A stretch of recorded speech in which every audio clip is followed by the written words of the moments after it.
Hey everyone, today I'm going to show you how to log into Brave browser quickly and easily by creating and selecting a profile. So this is helpful for keeping your browser settings separate and organized. So to begin, open the Brave browser on your computer, and once it uploads, go to the upper right corner of the screen and click the three-line menu icon. So from the menu that appears, select More Tools, then click Add New Profile.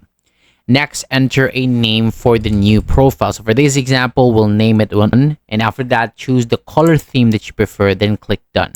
And then Brave will create the profile and open it in a separate browser window. Later, whenever you want to switch to this profile, click the profile icon near the top of the browser, then select Manage Brave Profiles and choose the None profile. And once it is selected, Brave will open that profile with its own settings.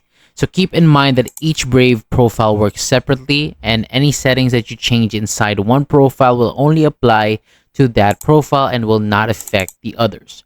So this is helpful when different people use the same browser or when you want to keep separate browsing setups. So that is all for today. Thank you so much for watching. For more videos like this, hit the subscribe button below, and I will see you on the next video.